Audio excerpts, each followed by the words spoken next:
ఈ సంవత్సరం రైతులకు ఎలా ఉండబోతుంది? ఈ సంవత్సరం రైతులకు మిర్చి పంట అనుకూలంగా ఉంటుంది. ఎరుపు రంగు కుజుడు కాబట్టి ఎరుపు రంగు వస్తువులు సంబంధించి ఓకే. చాలా యాక్టివ్గా ఉండేటువంటి అవకాశం, అంటే రెడ్ కలర్లో ఉండేటువంటి పంటలన్నీ కూడా అనుకూలంగా ఉంటాయి. ఉదాహరణ టమాటో. ఓహో, రెడ్ మిర్చి అండ్ బెంగళూరు రెడ్ మిర్చి. సో ఇవన్నీ కూడా అనుకూలంగా, క్యాప్సికమ్. సో ఇవన్నీ కూడా అనుకూలంగా ఉంటాయి. రైట్. వ్యాపారులకు ఎలా ఉంటుంది? వ్యాపారులకు ఈ సంవత్సరం చాలా బాగుంటుంది. కారణం ఏంటి అంటే ఈ సంవత్సరం ఒక దగ్గర అనావృష్టి, ఒక దగ్గర అతివృష్టి ఉంటుంది కాబట్టి బ్యాలెన్స్డ్ అనేది ఉండదు. అందువల్ల ఈ సంవత్సరము చాలా బాగుంటుంది. వ్యాపారస్తులకు చాలా చాలా అనుకూలంగా ఉంటుంది. మద్యం వ్యాపారులకు ఈసారి పండగనే, ఇక రెగ్యులర్ కంటే ఈసారి ఎక్కువ పండగ. ఓకే. అయితే మీ శిష్యుడు లిక్కర్డానికి మంచి బాగా జరగబోతుంది అనమాట. స్త్రీల జీవితంలో ఎలా ఉండబోతుంది?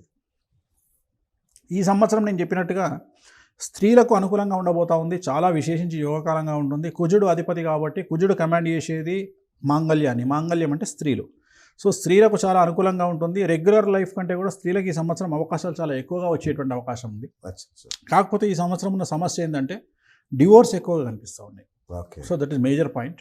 అండ్ ఈ సంవత్సరం ఇంకొక సమస్య ఉంది. శుక్రుడు, శని, కుజుడు కాంబినేషన్ కనుక తీసుకుంటే ఈ సంవత్సరం బైసెక్సువల్ ప్రాబ్లమ్స్ ఎక్కువగా ఉంటాయి. సంఘంలోకి బైసెక్సువల్స్ బయటకు వచ్చే అవకాశం ఉంది. బైసెక్సువల్ మీన్స్ చాలామందికి తెలియకపోవచ్చు.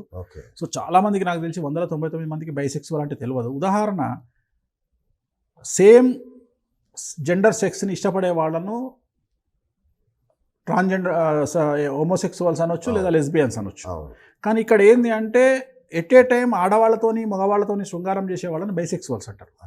సో వాళ్ళ పుట్టుక ఈ సంవత్సరం, వాళ్ళ పుట్టుక అంటే వాళ్ళ తయారీ, వాళ్ళ ఆవిర్భావం, కరెక్ట్ పదం, వాళ్ళ ఆవిర్భావం ఈ సంవత్సరం మనకు వీళ్ళు కూడా ఉంటారా అని సమాజానికి తెలుస్తుంది. ఆడవాళ్ళలో మగవాళ్ళలో ఇద్దరిలో తెలుస్తుంది. అది వీళ్ళని ఏం పేరు పెట్టాలో అర్థం కాదు, అంతే కదా. మగవాళ్ళైతే గేస్ అంటాం, ఆడవాళ్ళైతే లెస్బియన్ అంటాం. బట్ ఇక్కడ ఏమనాలో అర్థం కాదు. వీళ్ళని ఓన్లీ బైసెక్సువల్స్ అనాలి, అంతకుమించి ఏమనలేము.